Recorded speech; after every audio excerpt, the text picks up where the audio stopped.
ஆட்சிக்கு முடிவுரை எழுத வரையிலும் இந்த போராட்டம் தொடரும். தமிழ்நாடு முழுவதும் 24 மணி நேரத்தில் 12 கற்பழிப்பு சம்பவங்கள்.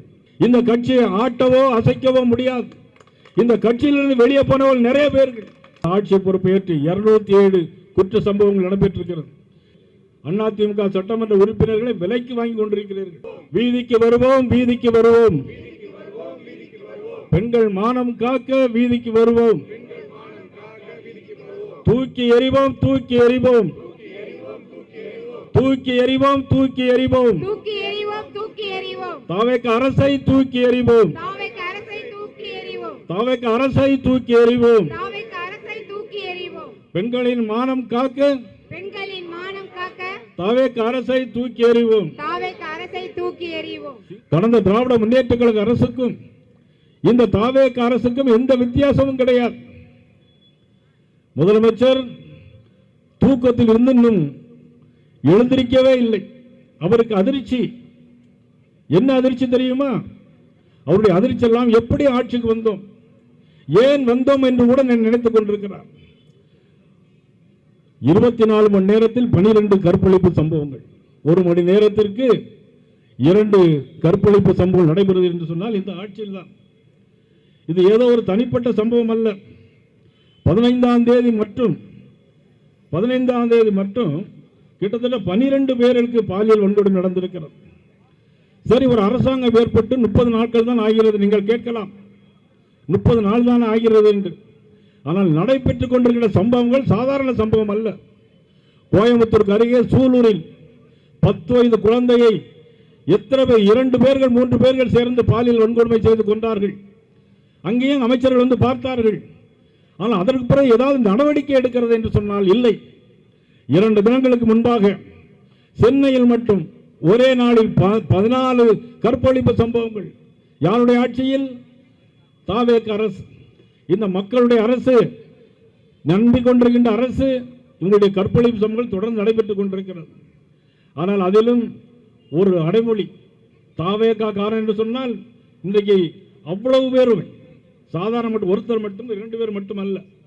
இன்னைக்கு சட்டமன்ற உறுப்பினர், அமைச்சராக இருக்கக்கூடிய எல்லோருடையும் எல்லா பெண்களும் உடல் ரீதியாகவும் உணர்வு ரீதியாகவும் பெண்கள் பாலியல் தாக்குதலுக்கு இன்றும் ஆட்பட்டுக் கொண்டிருக்கான்னு சொன்னால் அது உண்மையிலே மறக்க முடியாது. தடுத்து நிறுத்த தவறிய தாவேக அரசு பதவி விலகு என்று நாங்கள் சொல்ல மாட்டோம். கண்டிக்க வேண்டும். கண்டிக்க தவறிவிட்டால் நீங்கள் பதவி விலக வேண்டும். இதுதான் எங்களுடைய கோரிக்கை. இன்றைக்கு களத்தில் முதலாக பாரதிய ஜனதா கட்சி அடியெடுத்து வைத்திருக்கிறது. இது ஒரு முன்னுரை தான். ஆனால் உங்களுடைய ஆட்சிக்கு முடிவுரை எழுத வரையிலும் இந்த போராட்டம் தொடரும். தமிழ்நாடு முழுவதும் இந்த கட்சியை ஆட்டவோ அசைக்கவோ முடியாது. இந்த கட்சியிலிருந்து வெளியே போனவர்கள் நிறைய பேர்கள். உத்தரப்பிரதேச மாநிலத்தில் கல்யாண் சிங் முதலமைச்சர், எவ்வளவு பெரிய ஆள் தெரியுமா கல்யாண் சிங்? அவர் நடந்து போனால் எல்லோரும் காலடி மண்ணை எடுத்து கொட்டு கும்பிடுவார்கள்.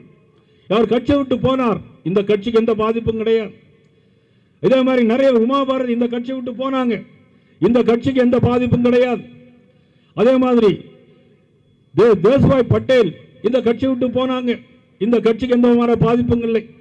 இனி 12 ஆண்டுகளையும் தாண்டி இந்தியாவில் நீண்ட நாள் ஆண்டு பிரைம் மினிஸ்டர் என்ற பேரும் பெருமையும் கொண்ட மாபெரும் தலைவர் நரேந்திர மோடி இருக்கின்ற கட்சி இந்த கட்சி பாரதிய ஜனதா கட்சி. யார் இந்த போனாலும் சரி, போனவர்கள் எல்லாம் திரும்பி வந்து கொண்டே இருக்கிறார்கள். நெல்லை மாவட்டத்தில் நான் போனேன். நேற்று நெல்லை மாவட்டத்தில் விருந்து போனவர்கள் தயாசங்கர் உட்பட, அசோக் உட்பட, பொன்னுத்துறை உட்பட எல்லாம், கண்ணன் எல்லா மண்டல தலைவர்களும் நேற்றே என்னிடம் வந்து சேர்ந்திருக்கிறார்கள். இன்றைக்கு சென்றவர்கள் எல்லோரும் இன்று திரும்பி வருவதற்கு யோசித்துக் கொண்டிருக்கிறார்கள். நான் இந்த போராட்டத்தின் மூலமாக நான் தெரிவிப்பது, யார் வந்தாலும் தாயுள்ளத்தோடு ஏற்றுக்கொள்ளப்படும், அவர்களுக்குரிய பொறுப்புகள் கொடுக்கப்படும் என்பதை இந்த கூட்டத்தின் வாயிலாக நான் தெரிவித்துக் கொள்ள கடமை. ஆட்சியை பொறுப்பேற்று 207 குற்ற சம்பவங்கள் நடைபெற்றிருக்கிறது. இந்த குற்ற சம்பவங்கள் ஒன்றை பற்றியாத கவர்னர் உரையில் குறிப்பிடப்படவில்லை. ஏன் குறிப்பிடப்படவில்லை என்று சொன்னால் உங்களுடைய ஆட்சியினுடைய லட்சணம் தெரிந்துவிடும். அது அசம்பிளியுடைய ரெக்கார்டில் பதிவாகும்.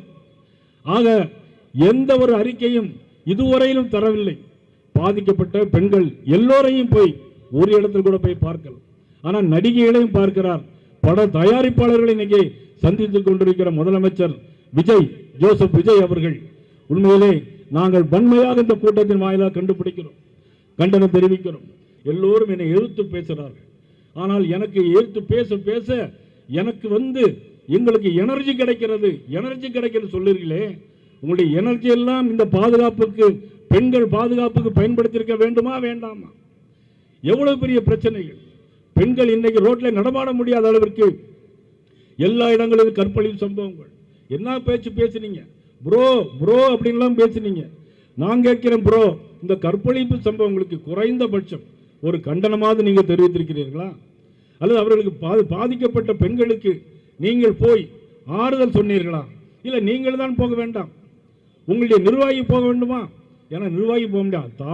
தாவேகா நிர்வாகி எல்லோருடைய பட்டியலும் இன்னைக்கு நான் வாசித்து பார்த்தேன். ஆக பெண்களை பார்ப்பதற்கு தாவேகா நிர்வாகியை தயவு செய்து அனுப்பாதீங்க. நீங்களும் போக வேண்டாம், நீங்க போக மாட்டீங்க, என்ன தெரியும்.